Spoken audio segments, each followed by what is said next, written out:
Bonjour, bande konanga nyonso ezanga mamuluba. J'espère que vous avez vous allez encore une fois. Merci. Na bolingo pope sakanga ponga ipe na linga kabino mingi. Bolingo bola sakanga, c'est ça? Ngai pe na linga kabino makasi. Thank you. Hier, j'avais publié une audio. Normalement, c'est la deuxième partie nango. However, na moni ke pona lelo toko tia deuxième partie na pause toko publier kango une autre fois. Donc pour nangina kote un peu ma solo politique, hein. Pourquoi? Parce que natanga qui va commenter na bino boza quand même il y a eu ceux qui ont voulu que je puisse réagir na théâtre de chez nous ou bien tokobe ngo théâtre de chez eux et salamaki kuna na Europe na bino mikolo euti koleka entre un grand frère et son petit frère. I mean, il faut être réaliste dans la vie et il faut pas que la pression que nous côté kama kama famille abatu. Hein? Donc tango Paul Kagame azali kogangela leki na ye. Toyebi kaza leki na ye po ye Félix aloba na biso Paul Kagame azande ko na ye le banyamurenge bazaba ndeko na ye bana mère na ye. Donc yango bomona kinga nazaki pressa ko réagir te po ngane beka kiza makambu na bango personnel ya famille. Ya zo kogangela leki na ye. Bongo bino pe bomonaki deux présidents na position posée. Si bomonaki un président qui se sent en contrôle, l'autre mwembe moko boye, ce qui peut melaka ka Bible ngwa Nouveau Testament na kati na ye, ce qui peut tongola yango ko tongola to yebite. En tout cas, ebi ko zana mbali misusu basambwisaka ba paquet. Toka kababa ko mibala milai bazaka kizengi. Mais ngana comme komona kondire mibala so monka ka mobali tala kingo. Tala maboko. Donc gaillard zéro. Voici ce que les Quinoises disent. Ngaite, hein? Oh, mamuluba fingi. Oh, finga kabande konaye. Tout Congolais zande konanga. Je parle de vrais Congolais du sang. Les ababa Congolo ba yela biso teke ba descendant ya batumoko ba fanda na montagne. Boza bande konanga ite. Na lobaka ngo pe ntaka mai na mnokote. Monya mulenge bosaka na mwana mère na bino, hein? Mamuluba lingaka bino te. Boye biango déjà? OK. Donc bino kutute. Nazolo bela le reste bande konangai, hein? Hey. Oyebi na famille, hein? C'est bon mon kaka mwana mbali moko azokola kaka mayi. Donc matamba mabundi mutu donc le paquet kaka. Oh ba français baloba l'apparence trompe. Hey. Dandenge zabo ko bande konanga bitumba penza bona Kinshasa. Mibale ba paquet na sipema. Bakokata bitumbango. Tika. Bango donc ezalaka nda apparence. Quelle perte ya ba muscle. Quelle perte. Okomona mobali aza moke imbwa. Chombokila. Maza très courageux. Mais mususu kuna za tala ba maboko. Tala kingo. Vraiment. Nzoto wana nyostu. Nzamba kabel okoko salela yango te vraiment. Pona nini ko apparaître plus petit devant un boloko. Oyo kisibiso soni. Congo ya mboka na bisoko. Donc tozalaka na chance ba intellectualité, maintenant toza personne na chance ba paqueté. Talo nyangala kata zalaka na kinga kati ya yakawa, oyo akotaka na mboka na biso na tubosa na makolo. Atore bibende tititi aboti mo ba paquet, j'aimerais Dieu ne barre dans ma crâne. Tumvi to abale na crâne ya koko na yo. Ye, tosilisi, tozuli susu plus musclé que lui. Nzoka ne muscle wana eza pona ko intimida kana ngoka ba Congolais. Na banza tangu ba mboyebi kaka bato kote kuna ti ba fanatisme wana. Tangu ba mona ka mobali ye wana tala démarche ya mobali. Démarche ya mobali ma kon kuna na Paris Alex ki démarche te. Yango exhibition ngoka ka zalaka na RTNC. To mona wa discours na RTNC tangu asilisi démarche yoka bato kote kuna boyebit. Oh mobali.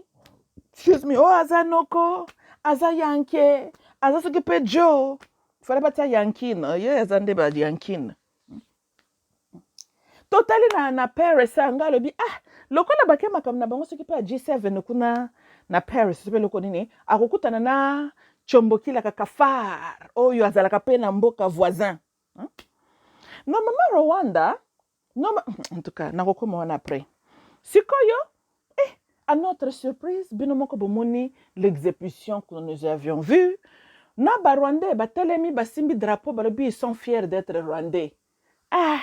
bato bazaka soko lobi aza rwanda oyo afingi biso toza barwandais lelo rwanda komi kozala fiere kozala rwandais mpo na nini mpo biso na congo toza na chance ya balider te oh wazabanga e donc on dirait histoire à congo ko n'y a eu que un homme au congo qui a dirigé le congo Mobutu nakoloba ngo na sens ke Mobutu ando tikela to banyangala kata na vide basaka na biso te to maintenant tokita omoni.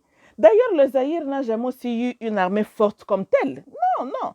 Mobutu ando tekani mindo kenyi sukune pa ya savimbe. Mobutu utilisait les mercenaires baende ko défendre na babitumba.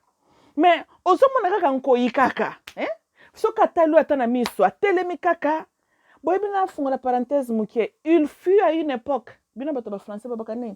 À une époque, il fut makamna bina ba penser ce qui peut composer na ba penser simple wana, bomoni kachombo kilo ya girafe azalaka na kigagali wana. Akenda devant Mobutu angunzami o bakongo babaka na luzito donc angunzami ko omanda baka mbuta kanjangala ka tobo soko mona lelo atelemi palati veste devant un président congolais et puis il ose de faire des discours pour na kopesa nango biso kanda mais nyangala katana anguma makali boso Mobutu mais comment est-ce que devant notre gaillard qui occupe ce qu'on a dit gaillard zéro na fingi to ko bengi ka gaillard notre gaillard o azoko occuper maintenant ce qui peut résidence présidentielle entre guillemets kagama soko tambola tout droit na fierté et puis azali pe na audace ya ko présenter même un discours devant un Zaïrois nga soki na lobi o na finga ka so bo remarquer bande ko ngana koma nga ko dévier ko lobela ka suma kambwana po notre frère Gaillard wa komane ko pisanga jakanda nanga suko ganga te tout sala tala kaka nazokola na ko ganga visi ya ko sotenga na mutu pamba et puis ko senga visi sotenga na mutu bino ko servir bino ne loko te donc il faut na mi gardaka nani mutu nangeza la calme po ko ganga titi on dirait zo ganga moko dans l'air na lobi boy. Boye binini na loba suna parabole tena kina ngaka direct boye mamulu bana kina ngaka direct chilombwe papa wanyi oyebi to tuna yo mbale bele lobele biso na no vérité po ndenge nazomona makambo non sont réalistes. J'ai comme impression et je ne suis pas la seule que tu manques le courage ya koloba devant les nations y compris quand Paul Kagame est présent de leur parler directement des atrocities que le corps international, en complicité avec Rwanda et Uganda, ont commis dans le sol congolais. Nazomi tuna, pona nini yo zanga courage wana? Mobutu kutu ya Mobutu yo tatana yo a questionné si réellement Mobutu était le fils de ce pays. Ozoyeba, po tatana azaki champion kolukaka banani bazalaka ba congolais na banani bazalaka ba zero na banani bazalaka zairo te. Et puis papa no kaka yo mwana yo banyamulenge sont des zairo si Olanda d'exemple ya mentor na yo, mais tatana yo alingaki abimsa Mobutu comme un étranger. Je me pose la question si vraiment il est le fils de ce pays, boité bon s'il est vraiment le fils de ce pays, Mobutu président du Zaïre nabiso le roi du Zaïre. Il y a qui président de roi, faut bien préciser. Le premier roi zaïrois, le dernier roi zaïrois. Jusque-là, nous avons les hommes qui vivent dans un monde de fantasmes, qui croient qu'ils sont des présidents, mais bon, ils sont des capitaux. Narabiboya. Mobutu, azalaki même devant les journalistes belges, wana. Andati que la bango vide. Et puis, on a écouté Mobutu azalaka plus jeune que yo. Azaki na ba bandela in his early 30s. Mobutu andozala na réflexion même quand il allait là-bas en Europe. Aussi mon ceux qui ba tourner ba question Mobutu d'ailleurs, il était un panafricain tokolo dans la essence moni parce qu'il ne faut pas toka mataka là où il y a eu de corruption financière, to lo baké ses croyances étaient non. Mobutu au fond de Mobutu, il était un homme très très authentique africain. Et puis azaki na ba idéologie ya Bankroamo na ba Lumumba. Bon, mentalité n'a pas Laurent Paz la kinango. Ça bateau bana ba idéologie ya autonomie et dignité ya l'homme noir. Na lobi boy. Tant le discours Mobutu asalaka na ONU en 1973. Si que posez-vous la question. Quelques années avant, Congo utaki kozwa indépendance de la main de la Belgique. Mais quelle audace et courage Mobutu avait devant les nations. Israël était là en audience. Les États-Unis étaient là en audience, devant le monde. Il a parlé avec courage. Et puis, Kakawana, le Zaïre avait même rompu les relations avec Israël. Chilombo. Yona batuna balabala, boya, bozoko zaka la loi Israël. Omoni biloko, yango mona katayar moko mundela mona ka mutu mwindu comme nègre moko, boya moko zaka nepe na raison, toma tepe na ntokita. Comment bato ba miyebi ke bazalaka bato homophobie, bakosana bazaba imposteur. Mais yo muto yebi, l'authenticité à Israël, mais tu trembles devant ces gens-là. Ngai natuni, Mobutu ye, azalaka zairwate, il n'était pas un Africain bantou. Combien de fois même dans ses discours, ando zonk semindele nanzela, que nous, le peuple de bantou, biso ba bantou. Donc, ezaki manière na ya ko lakisaka toujours mundele ke ba blague na bino wana, boye ba ko respecter nanu qui sommes nous en tant que les êtres humains. Nde loko Mobutu ande chef ko lakisaka bango. Na uti koloba botala courage azwaka lobi Israël batelemi bona bakanda na bango nde saleli bisoni bakena na bango Mobutu bongo akosaki alabaki ya soloti ba Portuguese bo bango ba discuter mingité. Quel est ce pays là qui osait de jouer avec les Zaïre quand Mobutu était président? Quel est ce président là qui osait yako dénigrer Mobutu devant les nations? Mobutu afandi na kati audience wana tanga kombo na ye peut-être que nga na ye bien d'été. Donc ce mona pensa baba pensa lisuma kasi ya mwana mongala. Mobutu azaki pensa lisuma osomoni ba Paul Kagame na nyonso babande ko banga Zaïre kutunde na musika. Po Mobutu azalaka déjà, vous savez dans la politique il ne faut jamais toujours couper sa kabato impression que vous allez faible.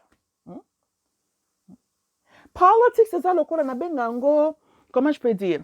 Eza lokola bomoni lion azalaka territorial, right? Na kati territorial na ye azali na pride na ye na baba lion mosusu. Well, c'est lui qui garde territoire wana. Opio komona des fois subaka et aux alentours, tangu banyama msuba koka sola masuba ne ba pousse na te ntambwa za wana. Le lion is there. Another male lion, tangu yaka, objectif ezali ya take over. Boite. Mais aussi longtemps que oyo azana nwana azana makasi na nzoto azwaka pe position atali seul moyen yo ko take over territoire na ye moko na bino fois kufa. Il y a des incidents de fois comme on a lion mususu aki koluka makambo tangu akutani peno mususu na telemi pensana basuki nyoso na ndenge telemaka ye moko beti marche en arrière alobi awe ko simbate akeyi na ba posa na azalaki na ngwake ndokoluka ba pride na ye mususu mais awate. L'apparence kaka, donc wana kutu ba mekani na nzoto te. Kaka ke oyo lion mobali a telemi ala kiseke sala c'est mon territoire, yaka na zota la yo. Okomona lion mususu na lobia.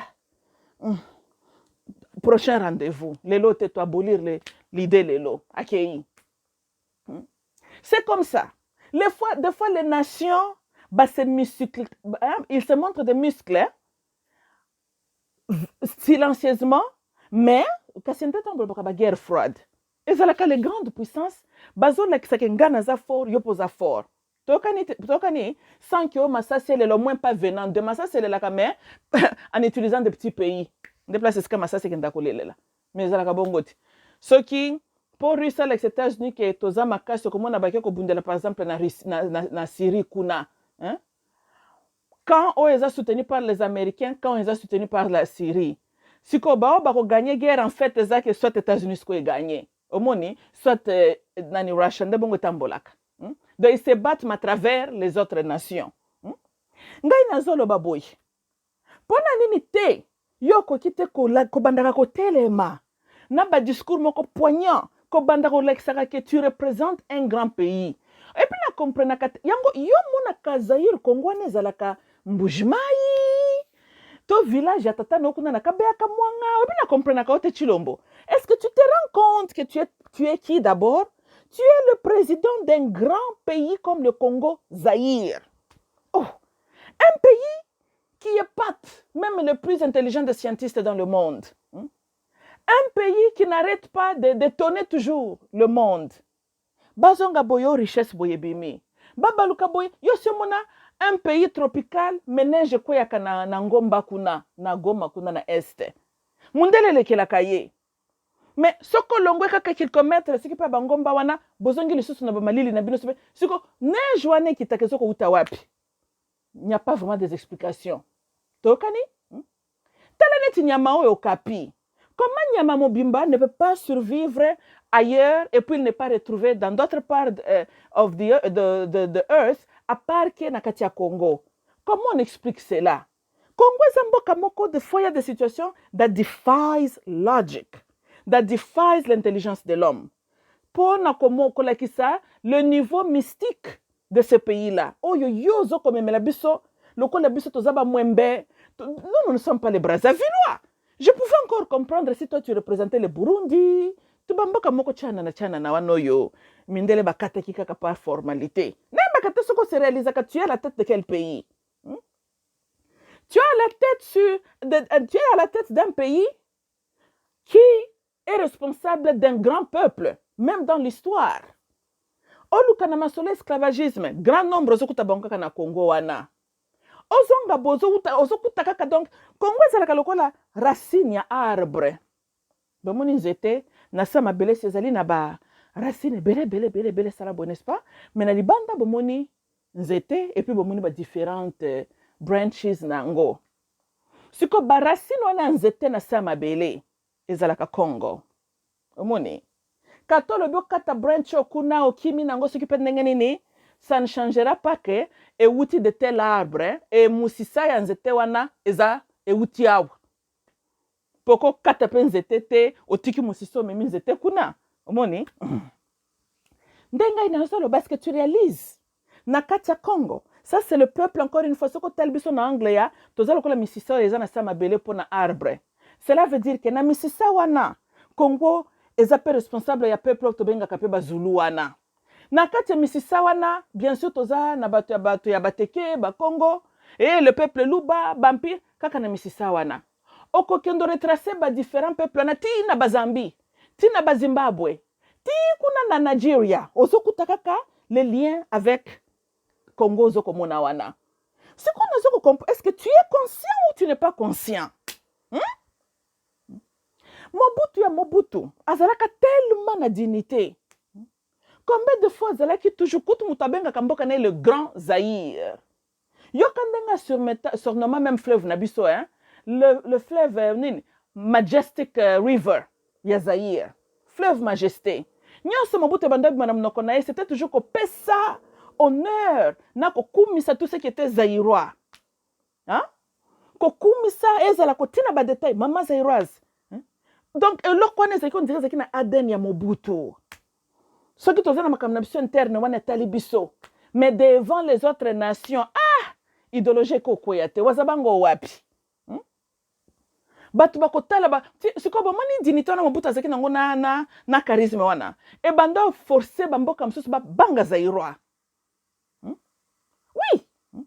Donc, ponani parce que partout Mobutu banda kende botali, peuple ko. Donc, monsieur ko, et comme même président représente son peuple, Moutouye moko azu complexe abandi ko banga zaïrois na musika. Qui osait ko telema, ko ça la face à face na zaïrois quand Mobutu était là. Moutouana l'autre qui ndoto modèle nini. Et puis mboka nini. C'était comme ça. Et les gens nous respectaient. Et mentalité wana na attitude à Mobutu kotaka tina kati ba zaïrois. Zaïrois zalaka au moins à l'époque. Attaque azana milieu ya ba Camerounais ba peya mboka oko remarquer kaka zaïrois. Zaïrois zalaka na charisme moko babando zala nango penza très prononcé. Oyo ke ba peuple msuso babando zalaka qui se retrouve comme s'ils doivent se soumettre devant un zaïrois. Zaïrois zalaka na ndenge na ekaka, très sûr et très fier de sa nationalité, à tel point que zoko créé kutu batumsi ba comme ko envier zaïrois. Mais tala lelo, c'est que nous sommes. Je peux comprendre que Zobona Zalakana Kingakati a même la biso rien d'autre que shame na embarrassment. Mais yo chilombo, tu portes notre sang. Et le Congo n'a compris que le coyote. Pona nino Zalakana bobangi en face ya Paul Kagame. Pona nino zoko zanga courage ya koloba likambu visa findenge zali. nauti koloba mindele kutu balinga basakana na Mobutu na tuba question etengama oh ça ceux qui peut accuser de la corruption ceux qui Mobutu avec toute fierté et puis il était très relaxé tant le bagablo connaît wana na nzete na ya buko kwa côté atuna lobi tangela ngai langue nini bantu mo corruption zanakati ozomona donc il a répondu à l'homme blanc amen tokani combien de fois alobela bango que ceux qui mutaozaki kolobelo comme mabe contre votre roi bolingaki bo réagir comment mais comment chaque fois boko mabe sur Mobutu et puis bando tia mai na mnoko tetango ya zolo biloko na yewana azolo bazo zongisa bango na nzela ba sakana na bisote Mobutu kutazo pesa bouche le père 24 heures du temps quitter le territoire zaïroise n'habite po Mobutu pas zakia moso ala mukelo mabale longwa bima na Zaïre na ye et puis babimi pe bakei baba kyo bongisa après mais ozomona courage wana okomona batumsu ba trembler qui est cet africain là oyo apesi américain 24 heures abima na mboka na ye Mobutu ando sakana te tunata basa sunge so sika yo kendaka wana nana ngo basaki ko trembler devant le léopard du Zaïre Mobutu azalaka complexé na mutu te mais si quoi je ne comprends pas Chilombo et là koni nezo sala yo ke ozoko kata kolobelela génocide salam na kati ya Congo te. Comment est-ce qu'un Rwandais peut pointer le doigt na ba Nations Unies Paul Kagame na batunaye bazui ba massacre en 94 fabriqués par eux-mêmes. Mais combien de fois eux ils se sont présentés comme des victimes et puis ba lobeli nation excuse-moi quand je dis Nations Unies na contexte wana ba de femmes bloko na bango na ba discours que pendant qu'il y avait le génocide, presque 800 000 Rwandais bakufi tuti, le monde est resté tranquille, n'ont pas réagi. Un Rwandais a beaucoup courage, sachant bien que c'est un jeu. Mais a lobango pe. Mbalamoko pesier boba ndokota la Rwandais ba victime, batuti ba victime et tout ceci c'est là. Alors batiama ina mnokote c'est ça un patriote à son peuple à lui. Mais yon dengenini quand tu arrives devant Forum One International, pour monde pe mona, qui juste maintenant est à la tête du Congo, ozokoka kobimisa biloko na munoko na yo te. Moi je ne comprends pas Chilombo. Nazo komono clarité. Et puis Paul Kagame peut oser yako minimiser rôle de Rwanda na kati ya makambo ya Congo and you are there. Come on Chilombo, seriously. Na uti koloba Makase zakate potindi fard que na est. I mean, congratulations. Et nous tous, bien sûr, tout Congolais, tous soutenir FARD. FARD, c'est une armée de la nation. Donc, bango bana makambote. Mais, de l'autre côté aussi, comment toi tu te présentes joue aussi un rôle. Na si réellement tu as l'autorité ou tu n'as pas l'autorité.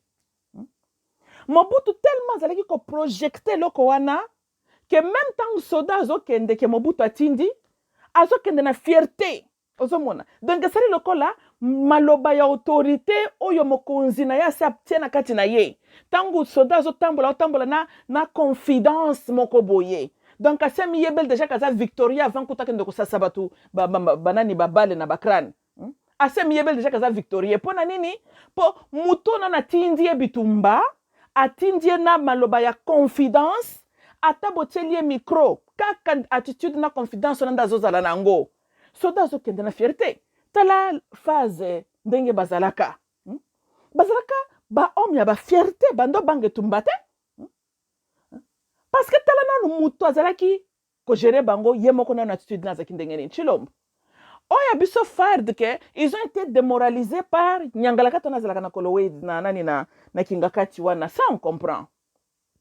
Mais yoko bandola sakate que tu es faible, surtout en face yaba pays ennemi na biso. L'esprit a bien normalement makambutu salam na Congo so fondé pe le côté. Kaka bango Nations Unies, bango basia bazana ba rapport ya makambutu salam na Congo. Pourquoi est-ce que Congo n'arrive pas à porter plainte contre Rwanda et Uganda? Parce que ce que tu fundi bango et que forcer bango ba banda kolo baba nani ba fournisseur ki bango minduki banani baza sima na bango. Et pose ka complexer ma bé complexement comme ma penza. Israël oyo qui sont à la base parce que c'est là quand même peuple wana il dirige CIA awa ba FBI Wall Street bangwana kaka ba se déguisa ça dépend de là où ils sont mais musala na bango c'est de contrôler les nations sur la terre et de semer les troubles nde musala Netanyahu azalaka nango yo mona ka bango kutu nature yesu na bina bolo bakesaka na kati na bango baza batu ba mizungu moko boy raska ka batu moko méchant faux esprit kimia na bango baswana kala Mobutu tangu ye kutazalaki ata kobanga Israël ote Mobutu était de quelle religion n'est-ce pas que Mobutu allait aussi prier na mupe kuna simbi pe Bible azoko tanga pe les sakola na ba confession alors Mobutu skatikalaka kolobo no naningi bosam no that's not what he where he came from il était aussi un chrétien officiellement bien sûr un chrétien na le coloère moko buka kango moi gauche moi droite mais il reste chrétien mais ça n'a pas empêché que ce qu'il faut condamner Israël et les États-Unis la France la Belgique Mobutu le faisait why jusqu'à présent Congo est fundi Rwanda te na Uganda te bango sikoyo nde akoloba na biso banani basaki sima na bango et dès que basilisi koloba to rompre les relations diplomatiques na bamboka wana pe ami ça s'appelle la réciprocité dans la politique c'est comme ça bon temps Mobutu ando rompre ba relation et c'est qui manière à kolakisa ki l'effort bosakana na mboka na été c'était comme ça il y a plusieurs choses une nation ça la kapo et la kisa ke baza makasi sanctions is one of them ko kata ba relation pe diplomatique ba bito apena tinna na binote c'est aussi une manière ya kolakisa batu ke to banga binote to apena besoin na binote potozala fois yo sala kangote fois le Congo a une très bonne relation diplomatique avec Rwanda why même si derrière Rwanda il y avait les membres de l'OTAN et c'est ça ce qui s'est passé mais yo bandana nous nakanyama wana ya mukie comme ça tangu ya zo réclamer toko tuna yo zo réclamer loko nini ya lo banabiso nde place à cause la coincé il est obligé ya koloba tala siko Rwanda zoko subir conséquences ba français batinda kabiso biso peto ba vérité mais yo on dirait tes yeux sont fixés vers les grandes puissances c'est vrai que tu n'as pas la force militaire à affronter bango mais tu n'envoies pas non plus le message ya forcé naka zoba na bangwana les deux tipo la Museveni na Kagame wana o bango batindaki talanga tatu tubilongia batwana mibale moko tanga tala quand même Museveni na la baka vraiment maman na azaka colérique comment akobimisa mobale longia ndenge wana ça c'est quoi c'est comme chose ou est un crime contre l'humanité Museveni longi na ye na ya mutaza la kana kolwezi c'est ça même la définition de crime contre l'humanité au makambo il fallait qu'il batukuna na egg ba soigner les dossiers comment batu bakobima bilongi mabendenge wana bazo kufingisa la nature mais yo chilombo zala kasila ozoko kakoloba te tu es comment ozala kola lukewarm oza tu es ni chaud ni froid come on man this is politics now tu ebisayo awa waka na États-Unis de temps en temps bomonde ba mai pezalaka comment je dis ba mai je parle de océan 6 et zalaka pe que place est commis comment je dis espace ya tel pays alors boyebi États-Unis tozaka pe na ba sous-marin na biso et puis photo veya kapeti ba mai surtout zo côté na biso talakaka puisque nous avons aussi un grand ennemi qui n'est pas trop loin de nous elle s'appelle la Russie. Mais combien de fois que Russia peut tindi pe ba sous-marin na bango and they come so close balingi ba traverser frontières kwa ngambo États-Unis mais okomona États-Unis même avertir que bozonga to considérango acte de guerre ce qui peut de menaces okomona sous-marin Russia et quoi avancer te mais bazongi pete ba telemiwana et c'est ti ata 5 minutes babaluki bakei et ça ozola ki sape batuana ke tozo banga binote toye komona bozo sala loko nini biso pe tozana ngo c'est ça le message qu'ils sont en train d'envoyer na Alaska wa dernièrement il y a eu les jets ya guerre russian bazaki ko voler presque na espace aérien des États-Unis mbala moko biso pe tomatisi pe ya biso pe bango babaluki bazongi Russia bino bokanisi ba yebaki te ke bazo pousa na bazo koma pene na États-Unis ils l'ont fait exprès. Et ça manière ya ko lakisa their might. Babalusi avion na bango bakei. Bino bosi boyoka États-Unis officiellement ou déclaraka guerre contre Russie kaka boy. Po baris bayaka de temps en temps bayaka pe baloma. Au moins pensa baye pe na masuwa na bango donc baza quelques kilomètres na biso. Ba telemi wana. Ozomona do ba Alex vraiment que mukole ko yindaka toko bomana. Po biso pe tala ndenge biso pe toza. C'est comme ça. Tala oyo mutu na biso Corée du Nord. Oh tatana zakasoki mbongo sili abandi matumboli. Bomona mukolo moko tuka garçon na pas funny. Eh bien mona ko ndira landa pe exemple Mobutu. Mobutu akina mwa ba jandenge wana. Garçon na zakasoki mpia ke banjo betaye, ajo bengsi réunion ya ba généraux na ya armée. Et puis azo filmer réunion na wana na sima carte ya États-Unis. Et puis na kati réunion bazo like se sikani ni bako beta missile ke ndoko toucher États-Unis.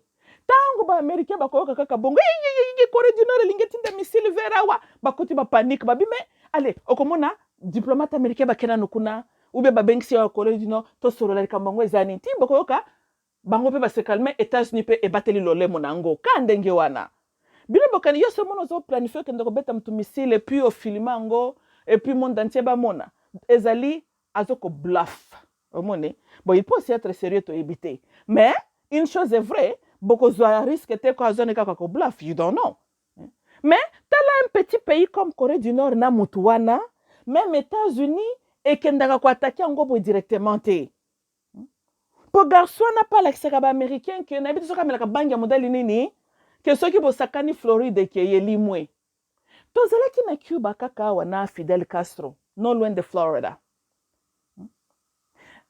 Combien de fois États-Unis et Kendaki ko envahir Cuba babundana Fidel Castro. Mutukutu aja se filma talisi missile vers Floride. Alors que ce que la mukeli bino mabe Floride kei. Tozomona. Voilà. Donc azol batte que nous pense tous les États-Unis. Azol like sebino déjà quelque ce que yindi ngapena zui parti boy. Donc nazo panzango. Ce qui totali tolembisi pe mitema parce que talaka ce n'est pas aussi trop intelligent d'avoir les problèmes avec les pays qui sont trop proches de toi. Parce que ce que tu as ici, Russia va utiliser comme Cuba pour atteindre biso, boite. Kuna pe kota Alaska, Canada, ça va na boba Canadien, bango ba kana bomba to bitumbate. Dès que bazaka peka ba hypocrite. Bitumbanyo so Canada ke no soutenir Amérique. Ba memela ka bango ba mikate. Amoni ba soda se bazana guerre ba obundanzala. Rola ba Canadien za komema bati, ba mai, donuts, un peu ba soda balia. Mais Canada za lokola Suisse za officiellement ba mboka moko esangaka na ba guerre te. Mais baza ba songi ya guerre. Nde buena za koloba. Siko biso na Zaire. Pourquoi ter moko kata mwa exhibition moko boy kaka? Paul Kagame atalabi on dirait au moins exhibition bo sala ki ba avion wana ezaki na sonete ko kwe uta ki Angola wana il fallait ko kendo ko sala la ngone tina est kuna ato ko sala no eloko te mais moko penza ba pilote na ba telemi kaka boye titi ata 5 minutes mababaluki bazongi tia Rwanda na panique juste eloko ni sala makuna avec Congo mbala moko tang bat bazoko lobela na ozomona mbala moko bat bandi ko banga on dirait Congo se positionner peut bien te pour na biso. Kabila Laurent, une des raisons contribuer qui va précipiter l'ouane c'était quoi?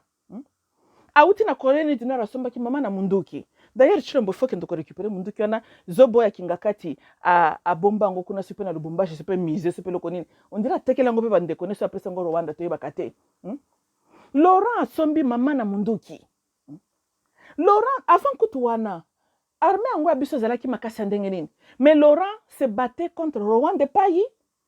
Moko zongi sipe pa Angola nani Lusubana na sasuba zo kusala lokola baza mitu baby bango babetaka ba misile kitaka na Kinshasa.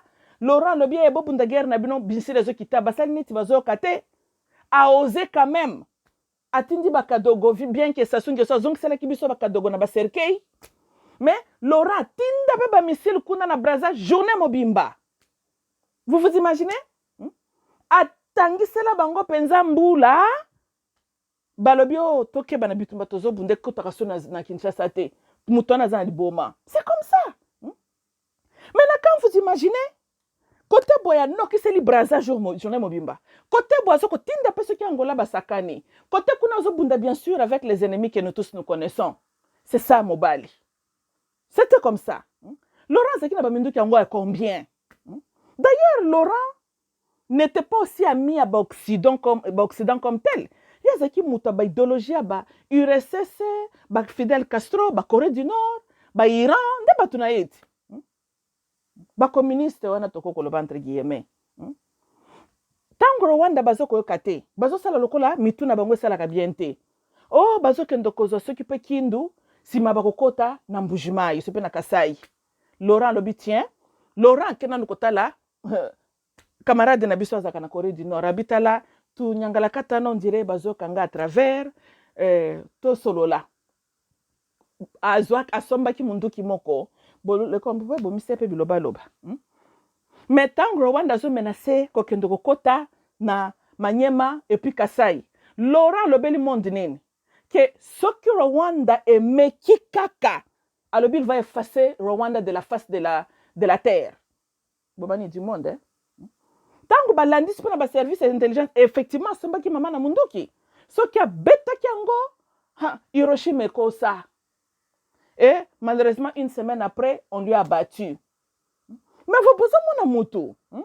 Donc, si vous avez maintenant son asala qui est bangi sa qui Rwanda banque États-Unis.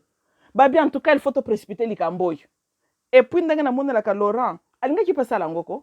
Alinga ka babon izobe bakaka, alinga ka effacer ka Rwanda wana to silani. Mais yo chilombo na soko comprendre ozo sala ba maringa. Soko zi ba avion na Angola, ba avion go ba moteur ya kala. Donc, na soko comprendre yote. Oko makuna na makamna bina ba G7, et loka malonga peso manam noko na yote, et puis plus pire, Kagame scolded you en présence de tout le monde. Chilombo, na ebite, soko zalaka peureux. Tikano kaka n'est pas tard, dans la vie n'est jamais tard. Tika qui présidence après toi am talboso tata a pebiso pe Richard Nixon a déposé ka ki pouvoir a sali discours na yeke bon na tiki na ngai s'occuper ndengene okoki no pe kotika tu es notre frère okofanda no na mboka mutakotungiso tokoki tokokite faut pas okokite pe soko créer ce ba scénario et bomisa ce ba ndeko na yo non ça s'appelle maintenant mutema mabe na soko qu'il faut d'abord reconnaître tu représentes quel pays et quel peuple. Na uti koloba oza président ya Rwanda wana te. Oza président ya Burkina Faso te. Oza président de ces grands Zaïre o lelo tubudinga ka kobenga maba Congo wana. Ngana kobenga na ngaka Congo mkoloba kutiango na ka. Lokole zakana se na ngango vraiment te. Na yebaka pe kombo na bino moko boyebi bisikani botaki nango. Wana ngana yebaka ngo te. Soit ka soit Zaïre. Ndepona sokoloba chilombo. Tu es trop lukewarm, trop mou. Oh, bah tu vas comprendre politics te. Makamunga ina uti ko décrire awa, nyonso ngai na lobi na beti masolo ya musicien na ba concerte, nyonso ngai na lobeza na lobi makamba Fidel Castro ezaka makamba politique. Bomoni baninga. Mais pour n'est pas une abysso chilombo za peureux, est-ce que l'esprit est bien Zaïre et ko s'incliner devant Rwanda? Non. Et puis il a tourné les sous. Plus de 8 millions Congolais ont perdu leur vie. Que bango moko ba membre ya OTAN ONU bazo ko reconnaître the atrocities commis contre le peuple congolais. Na complicité, il y a certains pays internationaux qui ont utilisé Rwanda na Uganda. Why discours wana zo ko kobeta kangote? Why ozo ko insister te? Monde bayeba que voici le complot et salamaki na Congo. Ngai na lobi boy. Angola kuna bamine o ebande ko buka bana makolo kuna ezoko boma ba Angolais. Ebande ko uta wapi? Minduki yoyo savimbi azaki ko utiliser contre Eduardo dos Santos. Nam tanda fournir ango. N'est-ce pas que zalaki Israël oy? Why? Okoki ko sala pe ba discuter que Israël a utilisé position na ye ya kyo baza peuple de Dieu pour na ko fournisaka minduki dans des pays africains pour na ko créer ba rébellion na ba guerre. Sont réalistes. Botangela ngai compagnie qui fabrique les armes na kati Afrique. Elle n'existe pas. Pour maintenir une guerre, ça coûte de l'argent. Right? Minduki ba rebelle ba utilisaka, que ce soit les roquettes et tout, bazo obtenir ango wapi. Parce que wuta makambo bandaki na ba 94, Rwanda ezalaki kutoka Zamba. Bazaki na compagnie atamoko ta ko sala ta missile. Minduki Rwanda ezwa pona ko envahir nango Congo, qui les a fournis. C'est ça ce que you should be talking about. Hein? Rôle et la complicité, il y a ba grande puissance. Ko samaka toujours troublé nakati Afrique. Les banyamurenge bazaka na tuba minduki moko zaka kwa minduki ya jouer boye. Minduki ne pestela kama kelele moko kusaka te lokola ba avion wana oyo eutaki na Angola oyo en tout cas. Ebi na tala longi avion na moni moteur avion na lobi nzambe salisa pilote wana koya te. Salisa pilote wana koya te. Donc ozomuna kaka longi avion na son na ngwa ya oyo penze koko panza. Ozoma penza avion ko koma na STT. Eko panza na kutu avion sili sata ville ya Kinshasa. Mais bon, des exhibitions peut te montrer na RTNC. Menga inatuni. Minduki oyo banyamulenge na batuti wana ils ont utilisé. Qui les a fournis cela?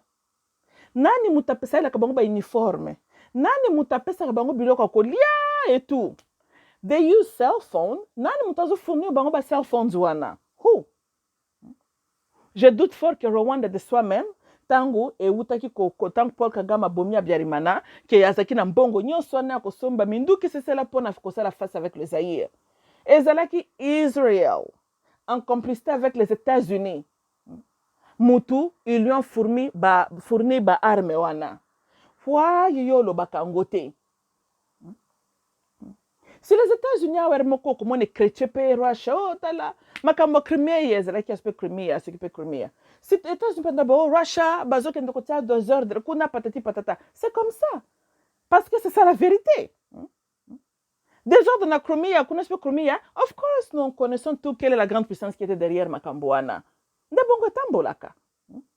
Mais Yozo Kokaka jamais ni de condamner ces grandes puissances qui ont fourni les armes, qui ont, à part cela, qui ont utilisé Etawana, ya confusion et guerre, pour na babandaka kopia kaba minere na biso. Nde babloko yoko bandolo baka. Maputo siya moka zaki pe ko chrétien bango mindele, makambo je kamino wana. Maputo azalaki kolobela ndenge ni biso boy bino boy. Il parlait. Laurent Tofinga Kawa. Laurent tango bayele ba contrat buzoba, bango bazoka 80% ya ba revenu na biso minière, biso 20%. Laurent lobi contrat na signé kango zaki na sa kwiti, tango zaka rebelle. Contrat n'existe plus et ça susu na droite pour ce quoi za président. Bozo ka réflexion moto. Donc a signé makambo ne kuna tango bakenda ko zoena ba lotokone na ba taxi na ye, a signé Tang balobi toyo kanaki boya lobi oui mais là j'étais rebelle. Ah on a président. En tant que président, ngana signé contrat oy. Ote. Alors, bobandi liboma, lisu makasi pe mona mobali wana, a changé le bango face. Mais il avait aussi raison, il a signé un contrat à mon côté à Bouzoba en tant que président. Il a signé en tant qu'un rebelle. Un rebelle représente quoi? Quelle autorité a signé le contrat? Donc le contrat là était illégitime. Mais besoin de réflexion mutu intelligent. Yo Chilombo a signé un contrat quand tu fus candidat présidentiel. Maintenant, Zano, président en Congo. Je pense bien qu'en tant que président en Congo, yo signé un contrat Bouzobate. Donc, ce qui est totalement pas comme Malamu. Nani makamu na bino kuna na Nairobi, normalement ils ont une autorité sur ce type au moins quand le signé comme ça Bozoba pendant qu'on est président. Parce que supposons perdre qui élection. Est-ce que bloc on a signé quelqu'un qui s'appliquait contre toute la nation? Non. Donc c'est ça. Zala Mobali ko la qui sa force na yo ou bien ko zala stern na discours na yo ezolo bateke oza politicien te. Bato bazo koso yo azana politique azo bimalokola yuma come on man. Wale za d'ailleurs ba caractéristique ba tuti wana supermarché nini? Rwanda lelo ba ozaka ko chaton contre la France. Ce que pensa France, pensa ba signer balali balamuki ba bon ba bundana Rwanda. Au moins que les États-Unis va continuer à fournir Rwanda appareils sophistiqués, mais sur notre France c'est qu'on tata Rwanda na 30 minutes. Mais pas que Gamatika que tout le monde va montrer que Rwanda est faible. il parle, il se comporte, le la bango ba bonga, donc il faut raisonner 3 fois. Mais t'as la biso. Il faut que Congo a été affaibli. Jusque-là, Congo n'est toujours pas fort. Et leur président, président c'est ça le message que tu es en train d'envoyer vis-à-vis de pays voisin.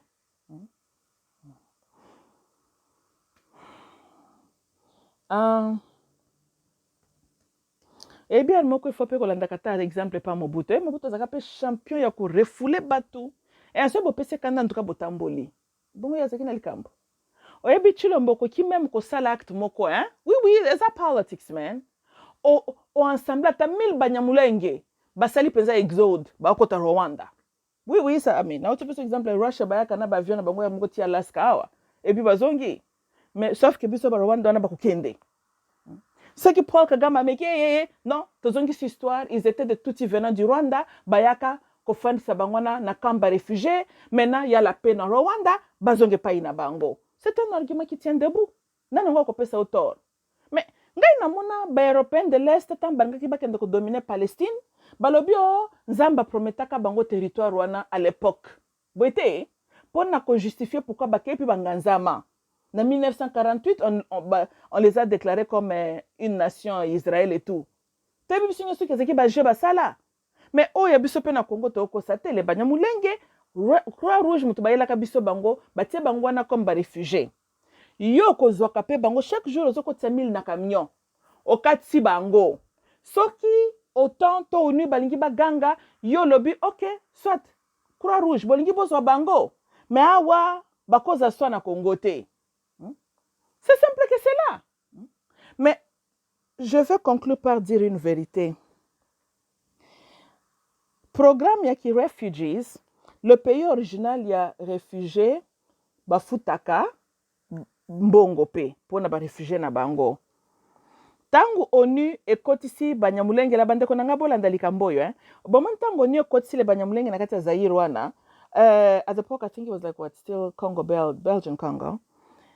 Congo, ONU efutaka ye check every year.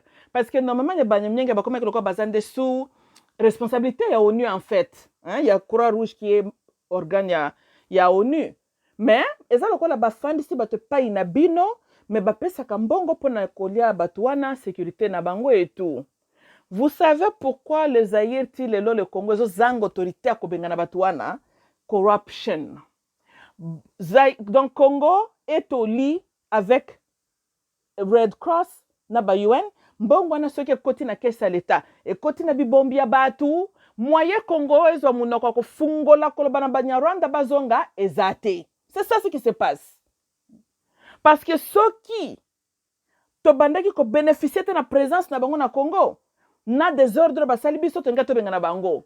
Mais on ne peut pas parce que Congo elia kambongo ke ONU e futaka po na présence ya batona na sol congolais. Yango zomo na Congo ko kakolobelo côté. Mais yo tu lombo tu ko zekibo konzilo bilobiao. Tu comprends baje wana ndenge salamaka. Pourquoi to kata koto wana ki en tout cas on comprend que jusque là bo futaki autant. Toza sus na besoin na ngote po bateau na bino bapaya na bino. To lingi pe bango susu te ba kende. Bokende ko pesa Paul Kagame ndembo wana ye ako boben akore ko donc ko lukela bango bisika ba ko fanda. To kani ami ça coûte de l'argent. Bongo wana ba pesa Kagame alukela bato na bisika ni nako comment ko les réintégrer na pays na bango d'origine. Bozoko ka koloba yango te. Tu n'arrives pas nani koloba biloko wana parce que mbongo wana vous êtes d'accord kotakana que c'est à l'état côté bontu les Congolais à l'est. Pendant les jours, bosali semblant biso ba peuple ba combattant na ba nationaliste na ba activiste ba zoba na bino to ganga kama kama banyangu mulenge jour et nuit bino bo bénéficier kana présence ba réfugiés na sol congolais peuple congolais ko to bénéficier na ngote. Tala bato na yesu tana de situation bazalaka nango. Dozomona ke bango nde bayamba bapaya, mais mbongo ngo pona ko prendre soin bapaya wana même le peuple qui vous sien ba bénéficier kanango te. Mbongo na kenda wapi? Il y a des généraux congolais oyo bazwaka mbongo na bakaboli entre bango batiki banyamulenge na barebelo na bokontinua ba désordre na bino. Ezali kambu ya mbongo. c'est triste. Chilombo, si tu es un nationaliste, hein, toi, Bazobate, on comprend ce qui se passe. Soit tu regardes l'intérêt du peuple congolais, yebisa ONU, bazo chèque na bango, yaba réfugié na bango, Zaire lobby, thank you, but no, thank you. Tozana posa nango lisusu, te. Il me semble que Paul Kagame sera en besoin ya mbongo wana. Alors, comme geste ya bonne volonté, tomoni tokozwaka su mbongo wana te nalobi nde makambo ya bana mulinga ana zola baba dédommagement nano te pona baguerre pe basalela biso anga nazola banano dédommagement na ndenge batu il faut bazonga bakende ko resituate them et tout bazo mbongo na bango bakende na batu na bango. Maintenant nous avons aussi l'autre volet à problème, tous les atrocities que le Rwanda rôle a joué na Uganda, bien sûr, na Baotan, na Katia Congo. Somebody's gotta pay. N'est-ce pas que les Nations Unies et foutaka Rwanda pour le génocide il y a 1994? Parmi les pays qui payent, na compte on a le Zaïre aussi paye. Oh. Et puis, ma comment connaît à haute dimension, hein? Comment est-ce que nous aussi nous payons, nous contribuons pour le Rwandais à la bien? Or, nous avions été agressés par le Rwanda. Mais le Congo contribue na mbongo oyo kendaka na Rwanda. Pour Rwanda bazala malamu. Boyebi. Bando na ngwa bomoni se denye tena nga penso toucher sur mon politics te hein. Na oteko bana bandeli keko pesa mutu banere hein. Dans ma solo zebele hein. Au moins bablo comme ça bozo mona changement te hein. Pour ceux qui boyebi penza vérité ni le kanawana. Na esa kabino adage tatu mukaji chika na tatu mukaji ntumba bazo bunda. Baswanaka. Yo hein, c'est pour ça que tu as un peu gentil na yo. Aye pa ina yo azo critiquer tatu mukashika. Oh azala kandoki, bwana nangai, boye. Yo na buzoba na yo. Tu es ignorant. Ozali ko sympathize na tatu mukashintumba. Olobi en tout cas tatu mukashika ça m'a baisse, c'est cela. Ozo ye bateke na ye na tatu mukashika baza batumoko balia kesika moko. Ce qui va penser que M. Molimo Mona, voici ce qui est à la base de leur discussion. Il fallait qu'il ne balia yo. Tatumuka jichika lo baki atoliaye ata année prochaine. Tatumuka jintumbo yo kanisa kazalaka kuluwana. Ye kutu sisi neza ki fallait balia depuis hier. Lokola muninga sikozo tia bakal na loko wana et créer guerre froide na monte na bangwa kindoki pendant la journée au mona kabango baswanaka. Yo bas donc tu t'accroches na celui qui même qui est le plus mauvais des sorcières entre les deux. Si seulement tu connaissais base ya conflit na bango, olingo o s'éloigner de makambi ya Congo. De l'autre côté, il y a certains politiciens, Bakoinsignor Rwanda, boye, they know que le gouvernement congolais est au lit avec le gouvernement rwandais. C'est ça la vérité. C'est à vous le peuple. Nazon Siskobino peuple. Le pouvoir appartient au peuple souverain. Binonde, il faut botter les maladies kamboy. Parce que c'est qui volonté na binote tango bango basigné qui va contrat na bango. Bino bo bénéficier ka peine loko atamoko to tama toki tana koloba. La terre ya Kivu est accueillir bapaya. ONU bafuta kambongo pour la présence wana bapaya na territoire wana ya Bukavu s'occuper ya Kivu na bagoma. Yet le Kivusien ne bénéficie pas de cet argent-là. Alors, pourquoi voir ces gens-là chez vous? Bazonge pa na bango. Pour besoin de bénéficier de l'autre côté. D'ailleurs, baza coûte utilisé pour na koya ka suko tia ka désordre et pas ina bino. Alors, boza va perdre tous les deux côtés. Donc, posons ça bango. Bino bo gagner le konine. Et le côté? Nde loko nazali koloba yango wana. Congo bakangisa ye munoko. Wuta ratio ya bato bakota na bokonzi. Congo, normalement, bon, mon rôle, le Congo, ils ont joué, quand je dis Congo, à travers ses leaders, de ne même pas parler de génocide, de ne pas accuser, porter plainte Nakagame et tout ça là, parce que le Congo était payé déjà, ils ont été dédommagés. There was a settlement. Mais ça la manque cache-cache. Boye bakayango te et kota na baposhi ya batu. Lelo na ebisi bino le pourquoi ni Kabila ta chilomba bazo koka ko renoncer Rwanda te na ba Uganda te parce que Congo basi bafuta bino. toyokai na bino nde likambo ezalaka wana eza système na tatu mukajichika na tatu mukajintumba mwana mayele yebela ok bandeko na ngai ezalaki ngai mamuluba je m'arrête là pour aujourd'hui bo zala malamu encore une fois I love you all bye bye